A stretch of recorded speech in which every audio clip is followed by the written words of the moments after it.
ഇന്ന് നമ്മൾ കാണാൻ പോകുന്നത് 2022 പുറത്തിറങ്ങിയ ഒരു അമേരിക്കൻ സൈക്കോളജിക്കൽ ഹൊറർ മൂവിയായ ഗുഡ് നൈറ്റ് മമ്മിയാണ്. ഈ മൂവി 2014 പുറത്തിറങ്ങിയ ഒരു ഓസ്ട്രിയൻ മൂവിയുടെ റീമേക്ക് ആണ്. രണ്ട് ഇരട്ട കുട്ടികൾ കുറെ നാളുകൾക്ക് ശേഷം അവരുടെ അമ്മയുടെ അടുത്ത് താമസിക്കാൻ വേണ്ടി പോകുന്നു. അവിടെ വെച്ച് അമ്മയുടെ പെരുമാറ്റത്തിൽ എന്തൊക്കെയോ അപാകതകൾ കുട്ടികൾ ശ്രദ്ധിക്കാൻ തുടങ്ങുന്നു. സംശയം കൂടി വന്ന മക്കൾ സത്യാവസ്ഥ എന്താണെന്ന് അറിയാൻ വേണ്ടി ഇറങ്ങിത്തിരിക്കുന്നു. അവസാനം ഒരു ട്വിസ്റ്റും ഈ സിനിമയിൽ നമ്മളെ കാത്തിരിക്കുന്നുണ്ട്. അപ്പൊ നമുക്ക് കഥയിലേക്ക് പോകാം. സിനിമയുടെ ഓപ്പണിംഗ് സീനിൽ ഒരമ്മ തന്റെ രണ്ട് മക്കളായ എലായസിനും ലൂക്കാസിനും ഉറങ്ങുന്നതിന് മുമ്പ് പാട്ട് പാടി കൊടുക്കുന്നതാണ് കാണിക്കുന്നത്. അവർക്ക് അമ്മ എപ്പോഴും ഉറങ്ങുന്നതിന് മുമ്പ് ഈ പാട്ട് പാടി കൊടുക്കാറുണ്ട്. തൊട്ട് പിറകെ നിന്ന് അതിന്റെ വീഡിയോസ് എലായസിന്റെയും ലൂക്കാസിന്റെയും ഫാദർ ഷൂട്ട് ചെയ്യുന്നുണ്ട്. ഈ സിനിമയിൽ എലായസിന്റെയും ലൂക്കാസിന്റെയും ഫാദറിനും മദറിനും പേരില്ല. സോ നമുക്ക് അവരെ ഫാദർ എന്നും മദർ എന്നും വിളിക്കാം. അവിടുന്ന് സീൻ കട്ടായിട്ട് അടുത്ത സീനിൽ കുറച്ച് വർഷങ്ങൾക്ക് ശേഷമുള്ള കാര്യമാണ് കാണിക്കുന്നത്. മദർ ഒരു ആക്ടർ ആണ്. ഇപ്പൊ ഈ അടുത്തായിട്ട് കോസ്മെറ്റിക് സർജറി കഴിഞ്ഞത് കൊണ്ട് തന്നെ മദർ ഒറ്റയ്ക്ക് അവരുടെ വീട്ടിലാണ് നിൽക്കുന്നത്. ഒരു കൺട്രി സൈഡ് ആയിട്ടുള്ള വീട്ടിൽ. ഇപ്പൊ കാര്യങ്ങൾ പഴയതുപോലെയല്ല. എന്തൊക്കെയോ കാരണങ്ങൾ കൊണ്ട് മദറും ഫാദറും ഡിവോഴ്സ്ഡ് ആയിട്ടാണുള്ളത്. അതുകൊണ്ട് ലൂക്കാസും എലായസും ഫാദറിന്റെ കൂടെയായിരുന്നു കുറെ നാൾ. ഇപ്പൊ വർഷങ്ങൾക്ക് ശേഷം അവർ തിരികെ അവരുടെ മദറിനെ കാണാൻ മദറിന്റെ വീട്ടിലേക്ക് പോവുകയാണ്. കുറച്ച് ദിവസം മദറിന്റെ കൂടെ ടൈം സ്പെൻഡ് ചെയ്യാൻ വേണ്ടി. മദർ ഇങ്ങനെ കോസ്മെറ്റിക് സർജറി ചെയ്ത കാര്യങ്ങളൊന്നും ലൂക്കാസിനും എലായസിനും അറിയില്ല. കുറെ നാളുകൾക്ക് ശേഷം കാണുന്നതായതുകൊണ്ട് തന്നെ അവർ മദറിന് കൊടുക്കാൻ വേണ്ടി വി മിസ്ഡ് യു എന്നൊക്കെ എഴുതി അവരുടെ തന്നെ ഒരു ഡ്രോയിങ് ഒക്കെ വരച്ചിട്ടുണ്ട്. അങ്ങനെ അവർ കുറച്ച് സമയത്തെ യാത്രയ്ക്ക് ശേഷം മദറിന്റെ വീട്ടിലേക്ക് എത്തുന്നു. ശേഷം എലായാസ് ഫാദറിനോട് വാച്ച നമുക്ക് അകത്തേക്ക് കയറി അമ്മയൊന്ന് കണ്ടിട്ട് പോക എന്ന് പറയുമ്പോൾ ഇല്ല മോനെ അത് വേണ്ട, അമ്മക്ക് ചിലപ്പോ അത് ഇഷ്ടപ്പെടില്ല എന്ന് പറഞ്ഞ് ഫാദർ അവിടുന്ന് പോകുന്നു. അങ്ങനെ അവർ രണ്ടുപേരും മദറിനെയും വിളിച്ചുകൊണ്ട് അകത്തേക്ക് ഓടിപ്പോകുന്നു. എന്നാൽ മദറിനെ അവിടെ എവിടെയും കാണില്ല. അങ്ങനെ അവർ ആ വീടിന്റെ പിറകിലേക്ക് പോകുന്നു. മദർ ഇനി അവിടെ എങ്ങാനും ഉണ്ടോ എന്ന് അറിയാൻ വേണ്ടി. അപ്പൊ അവിടെ ഒരു ബാൺ എലായസ് കാണുന്നുണ്ട്. അതൊന്ന് നോട്ട് ചെയ്തു. അന്നേരം ലൂക്കാസ് വന്നിട്ട് അവനോട് അമ്മ ചിലപ്പോൾ മുകളിൽ ഉണ്ടാകുമെന്ന് പറഞ്ഞ് അവനെയും കൂട്ടിയിട്ട് മുകളിലേക്ക് ഓടിപ്പോകുന്നു. അപ്പൊ നോക്കുമ്പോൾ മദർ മുകളിലുണ്ട്. സർജറി ചെയ്തത് കൊണ്ട് തന്നെ മുഖം മൊത്തം ബാൻഡേജ് ആക്കിയിട്ടാണുള്ളത്. ഇത് കണ്ട് പിള്ളേരൊന്ന് ഷോക്ക് ആകുന്നുണ്ട്. കാരണം അവരിങ്ങനെ മദർ സർജറി ചെയ്ത കാര്യങ്ങളൊന്നും അറിയില്ലല്ലോ. അവരെ കണ്ടപാടെ മദർ ലൂക്കാസിനെ മൈൻഡ് ആകാതെ എലായസിനോട് നീ വന്നോ എന്ന് ചോദിക്കുന്നു. ലൂക്കാസിനോട് മദറിന് എന്തോ ദേഷ്യമുള്ളത് പോലെയുള്ള പെരുമാറ്റമാണ് ഉള്ളത്. എന്നാൽ എലായസിനോട് വളരെ നല്ല രീതിയിലാണ് പെരുമാറുന്നത്. അല്ല, എന്റെ ഇപ്പോഴത്തെ ഈ കോലം കണ്ടിട്ട് ചിലപ്പോ നിനക്ക് എന്തോ പോലെ തോന്നുന്നുണ്ടാകുമല്ലേ? ഞാൻ ഈ കാര്യം നിന്നോട് പറയാനിരിക്കുകയായിരുന്നു. ഇപ്പൊ എന്തായാലും നീ കാര്യം അറിഞ്ഞല്ലോ. പേടിക്കണ്ട, ഞാൻ ആ പഴയ അമ്മ തന്നെയാണ്. ഒരു ഫ്രഷ് സ്റ്റാർട്ടിന് വേണ്ടി കോസ്മെറ്റിക് സർജറി ചെയ്തിട്ടുണ്ട് ഞാൻ. അതാണ് എന്റെ ഈ കോലം എന്ന് മദർ പറയുന്നു. എന്നാൽ ഇവർക്ക് അതൊക്കെ കേട്ടിട്ട് എന്തോ ഒരു വിശ്വാസം വരില്ല. അല്ല, അച്ഛൻ ഇതിനെ പറ്റിയൊന്നും ഞങ്ങളോട് പറഞ്ഞില്ലല്ലോ എന്ന് എലയാസ് ചോദിക്കുമ്പോൾ അത് ഞാൻ പറയണ്ട എന്ന് പറഞ്ഞത് കൊണ്ടാണ് അച്ഛൻ നിങ്ങളോടൊന്നും പറയാതിരുന്നതെന്ന് മദർ പറയുന്നു. എന്നാൽ മദറിന്റെ പെരുമാറ്റവും കോലവും ഒക്കെ കണ്ട് പിള്ളേർക്ക് എന്തോ എവിടെയായിട്ട് ഒരു പന്തികേട് തോന്നുന്നുണ്ട്. അവിടുന്ന് കട്ടായിട്ട് അടുത്ത സീനിൽ എലയാസ് ലൂക്കാസിനോട് അമ്മ എന്തിനാ ശരിക്കും മുഖത്ത് ബാൻഡേജ് ഒക്കെ വെച്ചതെന്ന് ചോദിക്കുന്നുണ്ട്. അത് ചിലപ്പോൾ നമ്മൾ ഈ റോഡിലൂടെ വണ്ടിയൊക്കെ എടുത്തു പോകുമ്പോൾ ചില ജീവികൾക്ക് ആക്സിഡന്റ് പറ്റി മുഖത്ത് മൊത്തം ചോരയായിട്ട് കിടക്കുന്നത് കാണാറില്ലേ? ചിലപ്പോൾ അതുപോലെ എന്തേലും അമ്മയുടെ മുഖത്ത് പറ്റിയിട്ടുണ്ടാകുമെന്ന് ലൂക്കാസ് പറയുന്നു. ലൂക്കാസ് പറഞ്ഞത് എലയാസിന് അത്ര ഇഷ്ടപ്പെടില്ല. ലൂക്കാസ് അവനോട് നീ എന്താ ഈ പറയുന്നേ? അത് നമ്മളുടെ അമ്മയാണ്, അമ്മയെ പറ്റിയാണോ നീ ഇങ്ങനെയൊക്കെ പറയുന്നതെന്ന് പറഞ്ഞ് ബഹളം വെക്കുന്നു. അപ്പൊ ഈ ബഹളം കേട്ട് മദർ അങ്ങോട്ടേക്ക് വരുന്നു. എന്നിട്ട് അവരോട് എന്താ പ്രശ്നമെന്ന് ചോദിക്കുന്നു. അപ്പൊ എലയാസ് അതൊന്നുമില്ല എന്ന് മറുപടി കൊടുക്കുന്നു. ശേഷം മദർ അവർക്ക് ഒരു എയർപ്ലെയിൻ ഗെറ്റ് ഗിഫ്റ്റ് പോലെ കൊടുക്കുന്നുണ്ട്. എന്നിട്ട് മദർ അവർ രണ്ടുപേരോടുമായിട്ട് ഈ വീട്ടിൽ കുറച്ച് റൂൾസ് ഉണ്ട്, അതെന്തായാലും ഫോളോ ചെയ്യണമെന്ന് പറയുന്നു. അപ്പൊ റൂൾസ് എന്താണെന്ന് വെച്ചാൽ അനാവശ്യമായിട്ട് നേരത്തെ പോലെ ബഹളം വെക്കാതിരിക്കുക, പിന്നെ ഫ്രണ്ട്സിനെ ആരെയും കൂട്ടിയിട്ട് ഈ വീട്ടിൽ വരാതിരിക്കുക, മദറിന്റെ സ്കിന്നിന് പ്രശ്നമാകുന്നത് കൊണ്ട് തന്നെ സൺലൈറ്റ് ഈ വീടിന്റെ അകത്തേക്ക് വരാനുള്ള സാഹചര്യം ഉണ്ടാക്കരുത്, മദറിന്റെ റൂമിലേക്കും കയറി ചെല്ലരുത്, അതുപോലെ വീടിന്റെ പിറകിലുള്ള ആ ബാണിന്റെ അകത്തേക്ക് പോകരുത് എന്നൊക്കെ പറഞ്ഞ് അവിടുന്ന് പോകാൻ നോക്കുമ്പോൾ എലയാസ് അവർ മദറിന് കൊടുക്കാൻ വേണ്ടി കൊണ്ടുവന്ന അവർ വരച്ച ആ ഡ്രോയിങ് കൊടുക്കുന്നുണ്ട്. അവിടുന്ന് കെട്ടായിട്ട് അടുത്ത സീനിൽ ഡിന്നർ ടൈം ഇവർ രണ്ടുപേരും ഫോൺ നോക്കി കഴിക്കുന്നത് കണ്ട് മദർ വന്ന് അവരോട് ഇതാരാ നിങ്ങൾക്ക് ഫോൺ തന്നതെന്ന് ചോദിക്കുന്നു. ഇത് അച്ഛന്റെ പഴയ ഫോണാണ്, ഞങ്ങൾക്ക് അച്ഛനാണ് ഇത് തന്നതെന്ന് ഇവർ പറയുന്നു. അപ്പൊ ഇവരിങ്ങനെ ഫോണിൽ കളിക്കുന്നത് മദറിന് അത്ര ഇഷ്ടപ്പെടില്ല. ഫോണൊന്നും അധികം യൂസ് ചെയ്യണ്ട എന്ന് പറഞ്ഞ് ആ ഫോണും വാങ്ങിച്ചിട്ട് മദർ അവിടുന്ന് പോകുന്നു. അവിടുന്ന് കേട്ടായിട്ട് അടുത്ത സീനിൽ അവരെ ഉറങ്ങാൻ കിടത്തിയതിനു ശേഷം ഗുഡ് നൈറ്റ് എന്ന് പറഞ്ഞ് മദർ പോകാൻ നോക്കുമ്പോൾ സിനിമയുടെ സ്റ്റാർട്ടിങ്ങിൽ ഇവർ എപ്പോഴും ഉറങ്ങുന്നതിന് മുമ്പ് മദർ ഒരു പാട്ട് പാടി കൊടുക്കുന്നത് കാണിച്ചിട്ടില്ലേ? അപ്പൊ ആ പാട്ട് ഉദ്ദേശിച്ചുകൊണ്ട് അമ്മ ഞങ്ങൾ ഉറങ്ങുന്നതിന് മുമ്പ് എപ്പോഴും ഒരു പാട്ട് പാടാറുണ്ടായിരുന്നില്ലേ?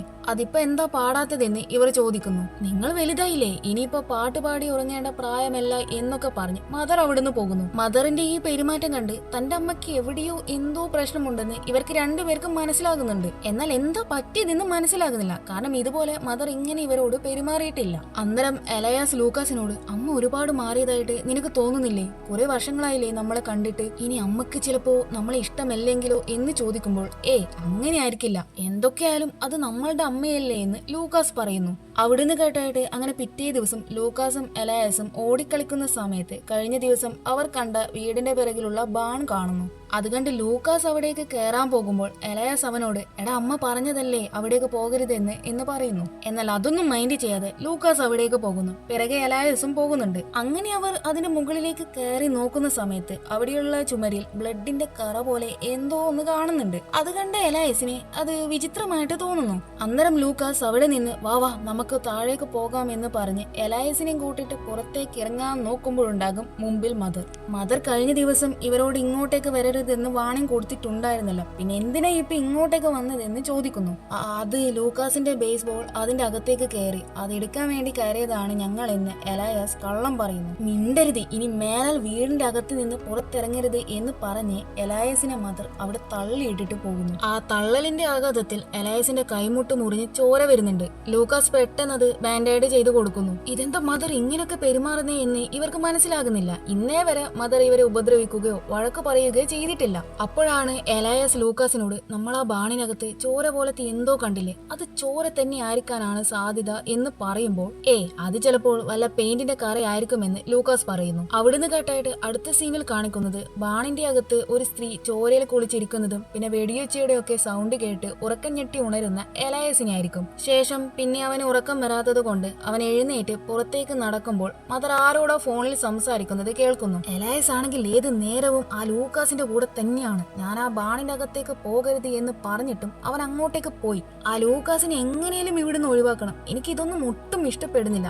അഭിനയിച്ച് മതിയായി എന്നൊക്കെ മദർ ആരോടോ ഫോണിൽ ഇങ്ങനെ പറയുന്നുണ്ട്. ഇതാരോടെ ഈ സംസാരിക്കുന്നത്, ഇതൊക്കെ എന്താണെന്ന് കേട്ട് നിന്ന് എലയാസിന് മനസ്സിലാകില്ല. ശേഷം അങ്ങനെ പിറ്റേ ദിവസം അവൻ ഈ കാര്യങ്ങളൊക്കെ ലൂക്കാസിനോട് പറയുന്നു. അത് കേട്ട് അമ്മക്ക് ചിലപ്പോൾ നമ്മൾ ഒരുമിച്ചിരിക്കുന്നത് ഇഷ്ടമായിരിക്കില്ലേ എന്ന് ലൂക്കാസ് അവനോട് പറയുന്നു. അന്നേരം മദർ അവിടേക്ക് വരുന്നുണ്ട്. അപ്പൊ പെട്ടെന്ന് ആ സ്ത്രീക്ക് ഒരു കോൾ വരുന്നു. അവർ എന്തോ ഒളിപ്പിക്കുന്നത് പോലെ പിള്ളേരുടെ മുമ്പിൽ നിന്ന് സംസാരിക്കാതെ നേരെ ആ ഫോണും എടുത്ത് അവരുടെ റൂമിലേക്ക് പോകുന്നു. ഇതിങ്ങനെ വിട്ടാ പറ്റില്ല, എന്തോ കള്ളത്തരം മദറിനുണ്ട്, അതെന്തായാലും കണ്ടുപിടിക്കണം എന്ന് ഉറപ്പിച്ച് ഇവർ രണ്ടുപേരും മദറിന്റെ റൂമിന്റെ പുറത്ത് നിന്ന് മദർ എന്താ സംസാരിക്കുന്നത് എന്ന് കേൾക്കാൻ ശ്രമിക്കുന്നു. ബട്ട് ആ ഡോർ ക്ലോസ് ആയതുകൊണ്ട് തന്നെ മര്യാദയ്ക്ക് ഇവർക്ക് മദർ എന്താ ഫോണിൽ സംസാരിക്കുന്നതെന്ന് മനസ്സിലാകില്ല. പിന്നീട് മദർ എന്താ ആരോടാ ഈ സംസാരിക്കുന്നത് എന്നറിയാൻ വേണ്ടി മദറിന്റെ റൂമിൽ ഇവർ ഒരു വോക്കി ടോക്കി വെക്കുന്നു. പെട്ടെന്ന് മദർ അവിടേക്ക് വരുന്നുണ്ടെന്ന് ഇവർക്ക് രണ്ടുപേർക്കും മനസ്സിലാകുന്നുണ്ട്. രണ്ടാളും രണ്ട് ഭാഗത്തായിട്ട് ഒളിക്കും. എലയാസ് നേരെ ബാത്റൂമിന്റെ അകത്തേക്കായിരിക്കും ഒളിക്കുക. അപ്പൊ ഇവൻ ആ ബാത്റൂമിലെ ഡസ്റ്റ്ബിന്നിൽ ഇവരിവിടെ ആദ്യമായിട്ട് വന്ന സമയത്ത് മദറിന് കൊടുത്ത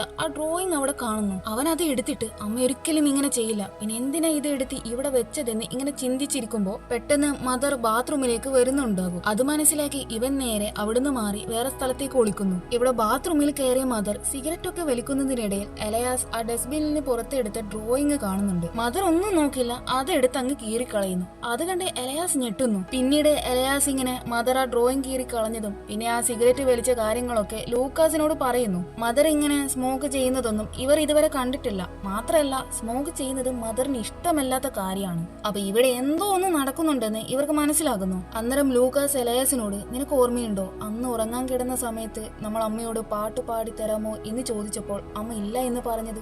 ഇനി ചിലപ്പോൾ ആ പാട്ടിന്റെ വരികൾ അമ്മക്ക് അറിയാത്തത് കൊണ്ടായിരിക്കുമോ അങ്ങനെ പറഞ്ഞത്? ഇനി ശരിക്കും ഇത് നമ്മളുടെ അമ്മ തന്നെ ആയിരിക്കുമോ എന്നൊക്കെ ഇവൻ പറയുന്നുണ്ട്. മുഖത്ത് ബാൻഡേജ് ഉള്ളത് കൊണ്ട് തന്നെ ഫേസും കാണാൻ പറ്റുന്നില്ല. ഇത് ഇവരുടെ അമ്മ തന്നെയാണോ എന്നുള്ള ഡൗട്ടൊക്കെ ഇവർക്ക് വരുന്നുണ്ട്. അങ്ങനെ ഇവർ മദർ കൈവശം വെച്ച് ഇവരുടെ ഫോൺ മദർ കാണാതെ എടുത്ത് മദറിന്റെ ഫോട്ടോ എടുക്കുന്നു. എന്നിട്ട് മദറിന്റെ പഴയ ഫോട്ടോയും ഇപ്പൊ ഇവർ എടുത്ത ഫോട്ടോയും തമ്മിൽ കമ്പയർ ചെയ്ത് നോക്കുന്നു. ആ സമയമായിരിക്കും പണ്ട് മദറിന്റെ കണ്ണിന്റെ കളർ ഗ്രീനും ഇപ്പോഴത്തെ കണ്ണിന്റെ കളർ ബ്ലൂ ആണെന്ന് ഇവർ തിരിച്ചറിയുന്നേ. ഈ സ്ത്രീ ശരിക്കും ആരാ, എന്തിനാ അഭിനയിച്ച് ഇവരുടെ നിന്റെ കൂടെ നിൽക്കുന്നേ എന്നൊക്കെ ഇവരിങ്ങനെ ആലോചിച്ച് വട്ടി പിടിക്കുന്നുണ്ട്. ശേഷം അവർ അവരുടെ ഫാദറിനെ വിളിക്കുന്നു ഈ കാര്യം പറയാൻ വേണ്ടിട്ട്. ബട്ട് കിട്ടത്തില്ല, അൺറീച്ചബിൾ ആയിരിക്കും. അങ്ങനെ അവിടുന്ന് കേട്ടായിട്ട് അന്ന് രാത്രി എലയാസ് സിനിമയുടെ സ്റ്റാർട്ടിങ്ങിൽ എലയാസും ലൂക്കാസും കിടക്കുന്ന ടൈം മദർ പാട്ട് പാടി കൊടുക്കുന്നത് ഫാദർ വീഡിയോ എടുത്തിട്ടുണ്ടായിരുന്നില്ലേ, ആ വീഡിയോ കാണുന്നു. അതായത് അവരുടെ പഴയ മദറിനെയും അവരുടെ സ്നേഹവും കരുതലുമെല്ലാം ഇവർ വല്ലാണ്ട് മിസ് ചെയ്യുന്നുണ്ട്. അന്നേരം പെട്ടെന്ന് മദർ ഡോറ് തുറന്ന് അകത്തേക്ക് വരുന്നു. അത് കണ്ട് എലയാസ് ഫോണ് മാറ്റി വെച്ച് ഉറങ്ങുന്നത് പോലെ അഭിനയിക്കുകയാണ്. ഇവരിങ്ങനെ ആ ഫോണ് തന്നെ കാണാതെ അടിച്ചു മാറ്റിയ കാര്യം മദറിന് മനസ്സിലായി. അപ്പൊ അത് തിരിച്ചെടുക്കാനാണ് ഇപ്പൊ മദർ ഇങ്ങോട്ടേക്ക് വന്നത്. എലയാസ് എവിടെ, ഫോൺ എവിടെ? അപ്പൊ ഇവൻ എന്ത് എന്ന് ഒന്നും അറിയാത്ത രീതിയിൽ ചോദിക്കുന്നുണ്ട്. നീ കിടന്നങ്ങ് ഉരുളാൻ നിൽക്കണ്ട, മര്യാദക്ക് ആ ഫോണിങ് താ. നീ എന്തിനാ നിന്റെ അച്ഛനെ വിളിച്ചത്? അല്ലെങ്കിൽ തന്നെ അച്ഛനെ വിളിക്കേണ്ട കാര്യം എന്തായിരുന്നു എന്നൊക്കെ ചോദിച്ച് മദർ എലയാസിന്റെ കയ്യിൽ നിന്നും ആ ഫോൺ പിടിച്ച് വാങ്ങിച്ചിട്ട് അവിടുന്ന് പോകുന്നു. അത് കണ്ട് മദറിന്റെ പിറകെ എലയാസും ലൂക്കാസും അമ്മ ഫോണിങ് താ എന്ന് പറഞ്ഞ് അവരുടെ പിറകെ പോകുന്നുണ്ട്. മദർ എന്താ ചെയ്തതെന്ന് വെച്ചാല് ഗാർബേജ് ഡിസ്പോസിൽ ഇട്ടിട്ട് ആ ഫോൺ അങ്ങ് സ്ക്രാച്ച് ആക്കുന്നു. എന്നിട്ട് ആ സ്ക്രാച്ചിലെ ഫോൺ ഇവർക്ക് അങ്ങ് കൊടുക്കുന്നു. അത് കണ്ട് ഇവർക്ക് രണ്ടുപേർക്കും വല്ലാതെ ആകുന്നുണ്ട്. അവിടുന്ന് കേട്ടായിട്ട് അങ്ങനെ അന്ന് രാത്രി മദറിനെ പേടിച്ചിട്ട് അവർ ഡോർ ലോക്ക് ചെയ്താവും കിടക്കുക. എന്നിട്ട് മദറിന്റെ റൂമിൽ അവർ അന്ന് വെച്ച വോക്കി ടോക്കി ഓൺ ചെയ്യുന്നു. അപ്പൊ അതിലൂടെ മദർ കരയുന്നത് ഇവർ കേൾക്കുന്നുണ്ട്. ഇതെന്തിനാ ഈ കരയുന്നേ, ആരായി സ്ത്രീ എന്നൊക്കെ ആലോചിച്ച് ഇവർക്കാണെങ്കിൽ ഒന്നും മനസ്സിലാകില്ല. അങ്ങനെ ലൂക്കാസ് ഉറങ്ങിയതിനു ശേഷം എലയാസ് മെല്ലെ എഴുന്നേറ്റ് മദറിന്റെ റൂമിലേക്ക് അവർ ശരിക്കും ആരാണെന്ന് അറിയാൻ വേണ്ടി പോകുന്നു. അന്നേരം മദർ ബാർഡബിൽ ഫേഷ്യൽ മാസ്ക് വെച്ച് കിടക്കുന്നുണ്ടാകും. എലയാസ് മെല്ലെ പോയി ആ സ്ത്രീയുടെ മുഖത്തുള്ള ആ ഫേഷ്യൽ മാസ്ക് മാറ്റാൻ നോക്കുമ്പോൾ മദർ അവന്റെ കയ്യിൽ പിടിച്ചുകൊണ്ട് എലയാസ് നീ എന്താ ഇവിടെ ചെയ്യുന്നേ എന്ന് ചോദിക്കുന്നു. ഇവരുടെ ഈ റിയാക്ഷൻ കണ്ട് തന്നെ ഇനി തന്നെ എന്തെങ്കിലും ഇവർ ചെയ്താലോ എന്നുള്ള പേടി ഇവന് വരുന്നുണ്ട്. അത് വിചാരിച്ച് ഇവൻ വെപ്രാളത്തിൽ കയ്യിൽ കിട്ടി എന്തോ എടുത്ത് മദറിന്റെ മുഖത്തെറിഞ്ഞിട്ട് അവിടുന്ന് നേരെ അവന്റെ റൂമിൽ കയറിയിട്ട് ഡോർ ലോക്ക് ചെയ്യുന്നു. അവന്റെ പിറകെ മദറും ഓടിപ്പോയിട്ട് എടാ മര്യാദക്ക് വാതിൽ തുറക്കെന്ന് പറഞ്ഞിട്ട് അലറുന്നുണ്ട്. ഇങ്ങനെ ഒച്ചയെടുത്തിട്ട് ഒരു കാര്യമില്ല എന്ന് മനസ്സിലാക്കിയ മദർ ക്രോബാർ പോലത്തെ എന്തോ ഒന്നുകൊണ്ട് ആ ഡോർ തള്ളി തകർക്കുന്നു. എന്നിട്ട് അകത്ത് കയറിയ മദർ അവനോട് ഞാൻ ഒരമ്മ നോക്കുന്നത് പോലെ എന്നാലാവുന്ന വിധം നിന്നെയെല്ലാം നോക്കി. എന്നിട്ട് നീ ഇങ്ങനെയാണോ എന്നോട് പെരുമാറേണ്ടത്? അത് കേട്ട് എലയാസ് നിങ്ങൾ ഞങ്ങളുടെ അമ്മയല്ല എന്നൊക്കെ ദേഷ്യത്തിൽ പറയുന്നു. അത് കേട്ട് മദർ ഒന്നും നോക്കില്ല, കൊടുത്തു അവന്റെ ചെകിട്ട് തിട്ടോരെണ്ണം. അന്നേരം അത് അവൻ വീണ്ടും നിങ്ങൾ ഞങ്ങളുടെ അമ്മയല്ല, വി ഹേറ്റ് യു എന്നൊക്കെ പറയുന്നു. ഞാനാണ് നിന്റെ അമ്മ, മര്യാദക്ക് ഞാനാണ് നിന്റെ അമ്മ എന്ന് പറഞ്ഞോ. സ്റ്റിൽ ഇവൻ അല്ല നിങ്ങൾ ഞങ്ങളുടെ അമ്മയല്ല എന്നായിരിക്കും പറയുന്നേ. കലി കയറിയ മദർ ലൂക്കാസിനെ അവിടെ പൂട്ടിയിട്ടിട്ട് എലയാസിനെ വലിച്ചഴിച്ച് ബാത്ടബിലേക്ക് കൊണ്ടുപോകുന്നു. ശേഷം അവർ ബാത്ത് ഫോസറ്റ് അവന്റെ മുഖത്തടിച്ചിട്ട് ഇനി പറ ഞാനാണ് നിന്റെ അമ്മ എന്ന് പറ എന്ന് പറഞ്ഞ് വല്ലാതെ അവനെ ടോർച്ചർ ആക്കുന്നുണ്ട്. ഇങ്ങനെ പോയാൽ ഇനി ശരിയാകില്ല, ഈ സ്ത്രീക്ക് മുഴുവട്ടാണ്, തന്നെ എന്തെങ്കിലും ചെയ്താലോ എന്ന് വിചാരിച്ച് വേറെ ഗതി ഇല്ലാത്തത് കൊണ്ട് അവൻ നിങ്ങളാണ് എന്റെ അമ്മ എന്ന് പറയുന്നു. അപ്പോഴാണ് ഈ സ്ത്രീ ഒന്ന് അടങ്ങുന്നേ. അവിടുന്ന് കേട്ടായിട്ട് അടുത്ത സീനിൽ മദർ അവരുടെ ആ സ്കിൻ ഊരി എടുക്കുന്നതായിരിക്കും കാണിക്കുക. അവരുടെ ശരീരം മുഴുവനും ആകെ എന്തോ കറുത്ത കരിക്കട്ട പോലെ ആയിട്ടുണ്ടാകും. പെട്ടെന്ന് എലയാസിന്റെ ഉറക്കം ഞെട്ടുന്നു. അതെ, ഇത്ര നേരം ഇവൻ കണ്ടത് സ്വപ്നമായിരുന്നു. അന്നേരം ലൂക്കാസ് പെട്ടെന്ന് എലയാസിനോട് നമുക്ക് എത്രയും പെട്ടെന്ന് ഇവിടുന്ന് പോകണം, ഇനി ഇവിടെ നിൽക്കേണ്ട എന്ന് പറയുന്നു. ഇപ്പൊ ഇവിടെ ഈ വീട്ടിലുള്ളത് ഇവരുടെ ഒറിജിനൽ അമ്മയല്ല എന്ന് ഇവർക്ക് മനസ്സിലായി. അമ്മ എവിടെ പോയത്, അമ്മയ്ക്ക് എന്താ സംഭവിച്ചത് എന്നുള്ള കുറെ ചോദ്യങ്ങൾ ഇവരുടെ ഉള്ളിലുണ്ട്. ശേഷം ലൂക്കാസ് പറഞ്ഞതുപോലെ അവർ രണ്ടുപേരും ആ വീട്ടിൽ നിന്ന് പുറത്തിറങ്ങുന്നു. പുറത്താണെങ്കിൽ ഒടുക്കത്തെ മഴയായിരിക്കും. രണ്ടും കൽപ്പിച്ച് അവർ പുറത്തേക്ക് ഇറങ്ങി പോകുന്നു. അങ്ങനെ ഇവർ മുമ്പോട്ട് പോകുമ്പോൾ അവിടെ ഒരു വീട് കണ്ട് അതിന്റെ അകത്ത് ആരെങ്കിലും ഉണ്ടെന്ന് വിചാരിച്ച് ഇവർ ഹെൽപ്പ് എന്ന് പറയുന്നുണ്ട്. എന്നാൽ ആ വീടിന്റെ അകത്ത് നിന്ന് ഒരനക്കവും ഉണ്ടാകില്ല. നല്ല മഴ ആയതുകൊണ്ട് തന്നെ ഇനി എവിടെയും തൽക്കാലത്തേക്ക് പോകാൻ പറ്റില്ല. മഴ ചോരുന്നത് വരെ ഈ വീട്ടിൽ തങ്ങാമെന്ന് കരുതി അവർ ആ വീട്ടിലേക്ക് കയറുന്നു. അങ്ങനെ അകത്ത് കയറി ഇവർ ഏതോ ഒരു നിമിഷത്തിൽ അവിടെ കിടന്ന് അങ്ങ് ഉറങ്ങിപ്പോകുന്നു.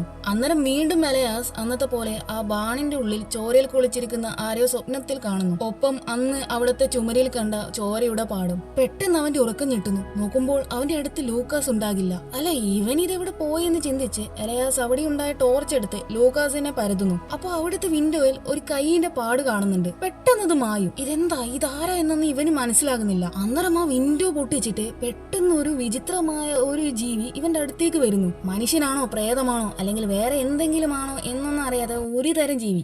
എലയാസ് ഇവിടെ പേടിച്ച് ഉരുകുന്നുണ്ട്. പെട്ടെന്ന് അവന്റെ ഉറക്കം ഞെട്ടുന്നു. അപ്പൊ ഇപ്പം കണ്ടതും സ്വപ്നമായിരുന്നു, അതായത് സ്വപ്നത്തിലെ സ്വപ്നം. ഇവൻ നോക്കുമ്പോഴുണ്ടാകും ഇവന്റെ മുമ്പിൽ രണ്ട് പോലീസുകാർ. നോക്കുമ്പോൾ ലൂക്കാസ് എവിടെയും പോയിട്ടില്ല, അവൻ എലയാസിന്റെ അടുത്ത് തന്നെയുണ്ട്. അങ്ങനെ ആ പോലീസുകാർ ഇവരെ രണ്ടുപേരെയും കൂട്ടിയിട്ട് അങ്ങ് സ്റ്റേഷനിലേക്ക് കൊണ്ടുപോകുന്നു. സ്റ്റേഷനിൽ എത്തിയതിനു ശേഷം ഇവർ രണ്ടുപേരും അവരോട് കാര്യങ്ങളെല്ലാം പറയുന്നു. അല്ല, നിങ്ങൾ ഇപ്പൊ ഈ പറഞ്ഞ സ്ത്രീ ശരിക്കും മാറേ എന്ന് ഓഫീസർ സാൻഡി ചോദിക്കുമ്പോൾ സത്യത്തിൽ ഞങ്ങൾക്കും അറിയില്ല, അവരുടെ മുഖം മുഴുവനും ബാൻഡേജ് കൊണ്ട് കവർ ചെയ്തിരിക്കുകയായിരുന്നു എന്ന് ഇവർ പറയുന്നു. അന്നേരം ഓഫീസർ ഗാരി വന്ന് ഇവരോട് രണ്ടുപേരോടും വാ പോകാമെന്ന് പറയുന്നു. അത് കേട്ട് ഇവർ എങ്ങോട്ടേക്കെന്ന് ചോദിക്കുമ്പോൾ സേഫായ ഒരു സ്ഥലത്തേക്കെന്ന് ഗാരി പറയുന്നു. അപ്പൊ ഇവര് പിള്ളേരെയും കൂട്ടി പോകുന്നത് വേറെ എവിടെയും ആയിരിക്കില്ല, മദറിന്റെ അടുത്ത് തന്നെയായിരിക്കും. അത് മനസ്സിലാക്കി ഇവർ പിന്നെയും എന്തിനാ ഇവിടെ തന്നെ ഞങ്ങളെ കൊണ്ടുവന്നത് എന്ന് പറഞ്ഞ് ബഹളം വെക്കുന്നു. ആ സമയം മദർ അവിടെ പുറത്ത് നിൽക്കുന്നുണ്ട്. പക്ഷെ ഇത്തവണ അവരുടെ മുഖത്തുള്ള ബാൻഡേജ് ഒക്കെ റിമൂവ് ചെയ്തിട്ടുണ്ട്. നോക്കുമ്പോ അത് അവരുടെ ഒറിജിനൽ മദർ തന്നെയായിരിക്കും. ഇതുകൊണ്ട് ഇവർക്ക് രണ്ടുപേർക്കും ഒന്നും പിടികിട്ടില്ല. കാര്യം എന്താണെന്ന് വെച്ചാൽ കുറച്ചു സമയം മുമ്പ് ഇവരെ രണ്ടുപേരെയും കാണാതായി എന്ന് പറഞ്ഞ് മദർ ഓൾറെഡി പരാതി കൊടുത്തിട്ടുണ്ടായിരുന്നു. അങ്ങനെയാണ് പോലീസ് ഇവരെ അന്വേഷിച്ചത്. മദറിന്റെ അയൽവാസിയാണ് ഇങ്ങനെ ഇവർ രണ്ടുപേരും ആ വീട്ടിൽ കയറിയത് കണ്ടിട്ട് പോലീസിനോട് പറഞ്ഞത്. ശേഷം മദർ പോലീസിനോട് സംസാരിക്കുന്ന സമയത്ത് ലൂക്കാസ് എലയാസിനോട്, എനിക്ക് തോന്നുന്നത് ഈ സ്ത്രീ പ്ലാസ്റ്റിക് സർജറി ചെയ്ത് നമ്മുടെ അമ്മയുടെ മുഖം പോലെ തന്നെ മാറ്റിയെന്നാ. അതെ, ആ സ്ത്രീ എന്തൊക്കെ കെട്ടിച്ചമച്ച് പറഞ്ഞ് പോലീസുകാരെയും അവരുടെ വഴിക്കാക്കി എന്ന് എലയാസും പറയുന്നു. ഇവിടെ പോലീസ് പിള്ളേരെ ഉപദ്രവിച്ചതിനെ പറ്റിയൊക്കെ മദറിനോട് ചോദിക്കുന്നു. അയ്യോ, ഞാൻ എന്റെ കുട്ടികളെ ഉപദ്രവിച്ചിട്ടില്ല എന്ന് മദർ നൈസായിട്ട് കള്ളം പറയുന്നു. പക്ഷേ എലയാസിന്റെ ചുണ്ടിൽ അടിച്ചതിന്റെ മുറിവുണ്ടല്ലോ, അപ്പൊ അതവൻ പൂളിൽ സ്ലിപ്പായിട്ട് വീണ സമയത്ത് പറ്റിയതാണ്. പലതവണ ഞാൻ പറഞ്ഞതാ പൂളിന്റെ അടുത്ത് പോയി കളിക്കരുതെന്ന്, പക്ഷെ കേൾക്കണ്ടേ.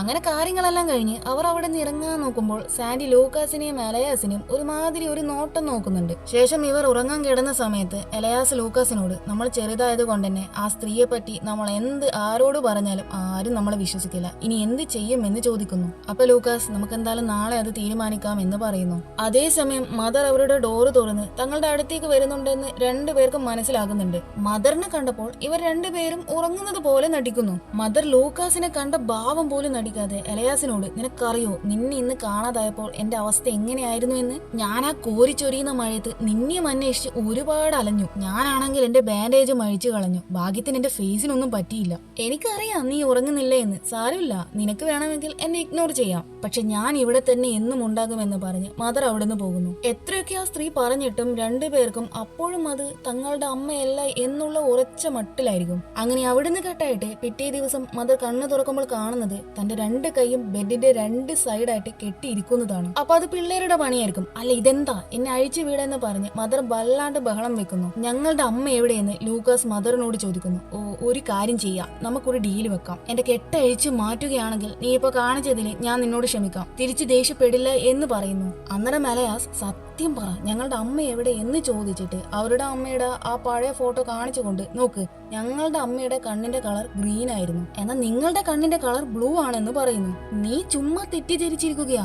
ഇതന്ന് ഞാൻ വർക്ക് ചെയ്യുന്ന സമയത്ത് എടുത്ത ഫോട്ടോ ആയിരുന്നു. അന്ന് ഞാൻ കളർ കോണ്ടാക്ട്സ് വെച്ചിട്ടുണ്ടായിരുന്നു. വർക്ക് ചെയ്യുന്ന സമയത്ത് ഞാൻ ഇതൊക്കെ ഉപയോഗിക്കാറുണ്ട്. ഇത്രയും ഞാൻ പറഞ്ഞിട്ട് വിശ്വാസമില്ലെങ്കിൽ താഴെ പോയി എന്റെ ബാഗ് എടുത്ത് നോക്ക്, അതിലുണ്ടാകും ആ കളർ കോണ്ടാക്ട്സ് എന്ന്. ഇങ്ങനെ ചോദിച്ചു കഴിഞ്ഞാൽ ഇവർ എന്തായാലും സത്യമൊന്നും പറയാൻ പോകുന്നില്ല എന്ന് മനസ്സിലാക്കി ഇവർ രണ്ടുപേരും നേരെ താഴെ പോയി ഒരു ബക്കറ്റിൽ വെള്ളം നിറച്ച് അതിൽ കുറച്ച് ഐസ് ക്യൂബ് ഇട്ട് നേരെ കൊണ്ടുപോയിട്ട് മദറിന്റെ മുഖത്തേക്ക് ഒഴിക്കുന്നു. എന്നിട്ട് മദർ അന്ന് കീറിയ ആ ഡ്രോയിങ് എടുത്ത് കാണിച്ചുകൊണ്ട്, നോക്ക്, ഞങ്ങളുടെ അമ്മ ഒരിക്കലും ഞങ്ങൾ വരച്ച ചിത്രങ്ങൾ ഇതുപോലെ കളയാറില്ല. അതിപ്പോ എത്ര മോശമാണെങ്കിലും അമ്മക്കത് വലിയ കാര്യമാണ്. അതുപോലെ രാത്രി എപ്പോഴും ഉറങ്ങുന്നതിന് മുമ്പ് ഞങ്ങളുടെ അമ്മ ഞങ്ങൾക്ക് പാട്ട് പാടി തരാറുണ്ട്. സോ നിങ്ങൾ ഞങ്ങളുടെ അമ്മയല്ല എന്ന് എലയാസ് പറയുന്നു. എന്നെ അഴിച്ചുവിട്, ഞാനാണ് അമ്മ, ഞാൻ കള്ളം പറയുന്നതല്ല.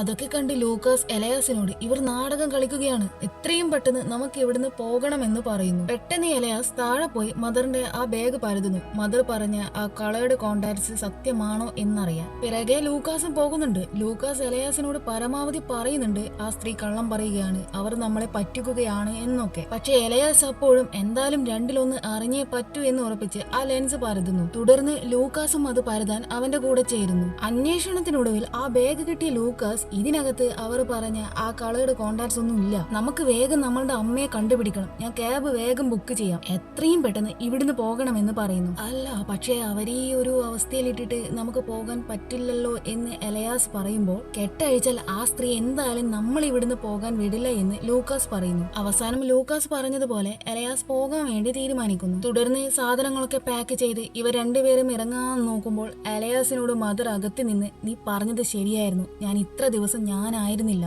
വേറെ ആരെയോ പോലെയായിരുന്നു പെരുമാറിയത്, പക്ഷെ ഇനി ഒരിക്കലും അത് ഉണ്ടാകില്ല എന്ന് പറയുന്നു. അത് കേട്ട് എലയാസ് മദർ ഉള്ള ആ റൂമിലേക്ക് പോകുന്നു. അന്നേരം മദർ, നീ ഒന്ന് ഈ കെട്ടഴിച്ചു വിട്, അല്ലെങ്കിൽ നീ അറ്റ്ലീസ്റ്റ് ഇത് കുറച്ച് ലൂസ് ആക്കുകയെങ്കിലും എന്ന് പറയുന്നു. എന്നാൽ എലയാസ് അത് ചെയ്യില്ല. എന്തേ, ലൂക്കാസ് നിന്നോട് കെട്ടഴിക്കണ്ട എന്ന് പറഞ്ഞു. നീ അവൻ പറയുന്നതൊന്നും കേൾക്കേണ്ട. നിങ്ങൾ എന്തിനാ ഞങ്ങൾ വരച്ച ആ ഡ്രോയിങ് നശിപ്പിച്ചു കളഞ്ഞത്? ശരിയാ, ഞാനത് കീറിക്കളഞ്ഞു. ഞാൻ അങ്ങനെ ഒരിക്കലും ചെയ്യാൻ പാടില്ലായിരുന്നു. ഞാൻ ആകെ തകർന്ന അവസ്ഥയിലായിരുന്നു. എന്താ പ്രശ്നം എന്ന് ചോദിച്ച് എലയാസ് മദറിന്റെ ആ കെട്ടഴിക്കാൻ പോകുമ്പോ പെട്ടെന്ന് ലൂക്കാസ് അവിടെ വന്ന്, നീ ഇതെന്താ ചെയ്യാൻ പോകുന്നേ? നീ ഇവരുടെ കെട്ടഴിക്കാൻ പോവുകയാണോ എന്ന് ചോദിക്കുന്നു. ആ അതെ, ഇവരുടെ കൈ വേദനിക്കുന്നുണ്ടെന്ന് എലയാസ് പറയുന്നു. അതിനിടയിൽ മദർ കയറി, നീ ലൂക്കാസ് പറയുന്നതൊന്നും കേൾക്കാൻ നിൽക്കേണ്ട, നീ വേഗം ഈ കെട്ടഴിച്ച് താ എന്ന് പറയുന്നു. പെട്ടെന്ന് ലൂക്കാസ് എലയാസിനോട്, നീ ചുമ്മാ ഈ സ്ത്രീ പറയുന്നത് വിശ്വസിക്കാൻ നിൽക്കേണ്ട, ദാ അവിടെ കിടക്കുന്ന ആ ടേപ്പ് എടുത്ത് ഇവരുടെ വായങ്ങ് മൂടെന്ന് പറയുന്നു. എലയാസ് ലൂക്കാസ് പറഞ്ഞതുപോലെ ചെയ്യാൻ നോക്കുമ്പോൾ മദർ വേണ്ട വേണ്ട എന്ന് മാക്സിമം പറയാൻ നോക്കുന്നുണ്ട്. പക്ഷേ ഇവൻ അതൊന്നും മൈൻഡ് ചെയ്യാതെ മദറിന്റെ വായിൽ അങ്ങ് ആ ടേപ്പ് ഒട്ടിക്കുന്നു. ശേഷം ലൂക്കാസ് എലയാസിനോട് വാ പെട്ടെന്ന് പോകാമെന്ന് പറഞ്ഞ് വീട്ടിൽ നിന്ന് ഇറങ്ങാൻ നോക്കുമ്പോഴുണ്ടാകും പുറത്ത് അന്ന് വന്ന പോലീസുകാരായ സാൻഡിയും ഗാരിയും. അവരെ കണ്ട ലൂക്കാസ് പെട്ടെന്ന് ഒരു സ്ഥലത്തേക്ക് ഒളിച്ചിരിക്കുന്നു. അപ്പോൾ ഇവരിവിടെ ഏലിയസിനെ കാണുന്നുണ്ട്. ഏലിയസിനോട് അവർ ഡോറ് തുറക്കാൻ വേണ്ടി ആവശ്യപ്പെടുന്നു. അങ്ങനെ അവൻ ആ ഡോർ അങ്ങ് തുറന്നു കൊടുക്കുന്നു.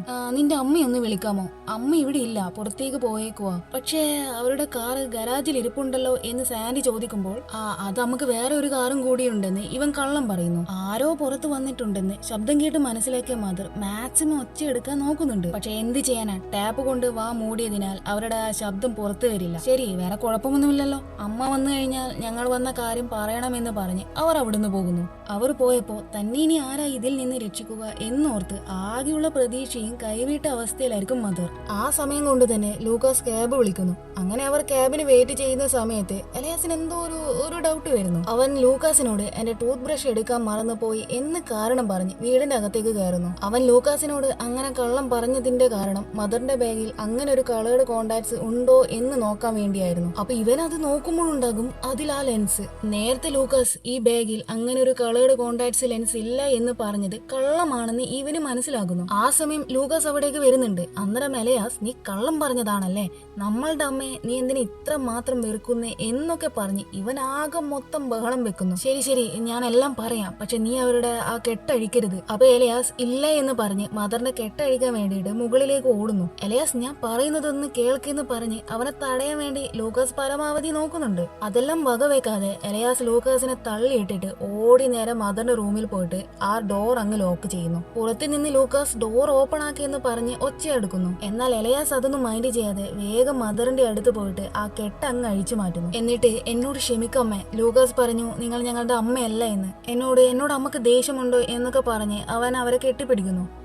അതൊന്നും കുഴപ്പമില്ല, പോട്ടെ, സാരമില്ല എന്ന് മദർ പറയുന്നു. അന്നേരം എലയാസ്, അമ്മേ ലൂക്കാസിന് എന്തോ പറ്റിയിട്ടുണ്ട്, എന്താന്നറിയില്ല, അമ്മ ഒന്ന് അവനോട് സംസാരിക്കാമോ എന്ന് പറയുന്നു. ശേഷം മദർ അവനോട് വാ നമുക്കൊരിടം വരെ പോകാനുണ്ടെന്ന് പറഞ്ഞ് ലാൻഡൻ എടുത്ത് പുറത്തുള്ള ആ ബാണിന്റെ അടുത്തേക്ക് പോകുന്നു. അന്നേരം എലയാസിന് നല്ല പേടി വരുന്നുണ്ട്. അവനന്ന് സ്വപ്നത്തിൽ കണ്ട ആ ബാണിനകത്തുള്ള ആളെയൊക്കെ ഇവൻ ഓർമ്മ വരുന്നുണ്ട്. എലയാസിന് പേടിയുണ്ടെന്ന് മനസ്സിലാക്കിയ മദർ അവനോട് ഐ ഗോട്ട് യു, നീ പേടിക്കണ്ട എന്ന് പറഞ്ഞ് അവനെ ആശ്വസിപ്പിക്കുന്നു. എന്നിട്ട് ആ ബാണിന്റെ മുകളിൽ എത്തിയപ്പോൾ അവിടെ ഉണ്ടായ ബ്ലഡിന്റെ കറ നോക്കാൻ വേണ്ടി മദർ അവനോട് പറയുന്നു. ഇവനാണെങ്കിൽ പേടിച്ചിട്ട് നോക്കില്ല, കണ്ണും പൂട്ടി അവിടെ അങ്ങ് നിൽക്കും. മദർ അവനോട് പരമാവധി ഒച്ചയെടുത്ത് എലയാസ് നീ അതൊന്ന് നോക്കെന്ന് പറയുന്നുണ്ട്. ഇവിടെയാണ് ഈ സിനിമയുടെ ട്വിസ്റ്റ്. അതായത് ലൂക്കാസ് ഓൾറെഡി മരിച്ചതാണ്, അങ്ങനെ ഒരാൾ ഇപ്പൊ ഇല്ല. എല്ലാം എലയാസിന്റെ തോന്നൽ മാത്രമായിരുന്നു. ലൂക്കാസും എലയാസും പണ്ട് ഇവിടുന്ന് അവരുടെ അച്ഛന്റെ ലോഡഡ് ഗണ്ണ് കൊണ്ട് കളിക്കുന്ന ടൈം ലൂക്കാസിനെ ആക്സിഡന്റില് എലയാസ് ഷൂട്ട് ചെയ്തു പോയി. ആ ഗിൽറ്റിയാണ് എലയാസ് ലൂക്കാസിനെ ഹാലുസിനേറ്റഡ് ആകാൻ തുടങ്ങിയത്.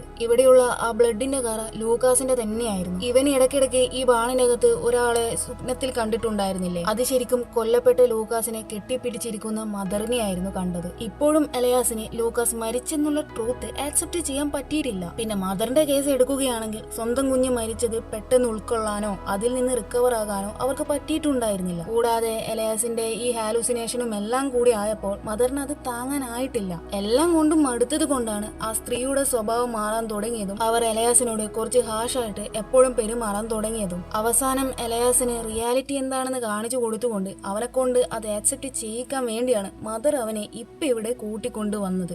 മദർ അവനോട് ആ വാളിലെ ബ്ലഡിന്റെ കറ നോക്കെന്ന് പറഞ്ഞ് നല്ലോണം ഫോഴ്സ് ചെയ്യിക്കുന്നുണ്ട്. അവസാനം ഗതികെട്ട അവൻ മദറിനെ തള്ളി അതിന്റെ മുകളിൽ നിന്ന് താഴെയിടുന്നു. അവർ താഴെ തലയടിച്ച് സ്പോട്ടിൽ മരിക്കുന്നു. വീഴ്ചയിൽ അവരുടെ അടുത്ത് നേരത്തെ ഉണ്ടായ ആ ലാൻഡൻ കയ്യിൽ നിന്ന് തെറിച്ച് വീണ് അവിടെ മൊത്തം തീ പടരുന്നു. അതൊക്കെ കണ്ട് പേടിച്ച് അലയാസ് മുകളിൽ നിന്ന് വന്ന് താഴെ നോക്കുമ്പോൾ മദർ മരിച്ച കാര്യം ഇവന് മനസ്സിലാകുന്നു. അപ്പോഴേക്കും തീ അവിടെ മൊത്തം കത്തിപ്പടരാനായ അവസ്ഥയിലായിട്ടുണ്ടാകും. അവൻ പെട്ടെന്ന് അവിടെ നിന്ന് പുറത്തേക്ക് ഓടി വരുന്നു. എല്ലാം കൈവിട്ട് പോയതോർത്ത് അവൻ ആകെ മൊത്തം കരച്ചിലായിരിക്കും. അപ്പോഴായിരിക്കും അവിടെ അവന്റെ മുന്നിൽ രണ്ടാളുകൾ ഉള്ളതായിട്ട് അവൻ ശ്രദ്ധിക്കുന്നേ. അത് വേറെ ആരുമായിരിക്കില്ല, മദറും ലൂക്കാസും ആയിരിക്കും. അവൻ വീണ്ടും പഴയതുപോലെ ഹാലുസിനേറ്റഡ് ആകാൻ തുടങ്ങി എന്നർത്ഥം. ഇവിടെ വെച്ച് ഈ സിനിമ കഴിയുന്നു. എങ്ങനെയുണ്ട് സിനിമ? നിങ്ങൾക്ക് ഇഷ്ടപ്പെട്ടോ? ഈ മൂവിയുടെ സൈക്കോളജിക്കൽ ടെൻഷനും ഡിസ്റ്റർബിംഗ് അറ്റ്മോസ്ഫിയറും ഒക്കെ എനിക്ക് വളരെ ഒരു ഇൻട്രസ്റ്റിംഗ് ആയിട്ട് തോന്നി. ആ ക്ലൈമാക്സ് റിവീലൊക്കെ ഈ സ്റ്റോറിയെ വളരെ കംപ്ലീറ്റ്ലി ഡിഫറെന്റ് ആംഗിളിൽ നിന്നാണ് കാണിച്ചത്. ഇതുപോലെയുള്ള നല്ല നല്ല മൂവീസ് കാണാൻ ചാനൽ സബ്സ്ക്രൈബ് ചെയ്യാനും വീഡിയോ ലൈക്ക് ചെയ്യാനും മറക്കല്ലേ. See you in the next video.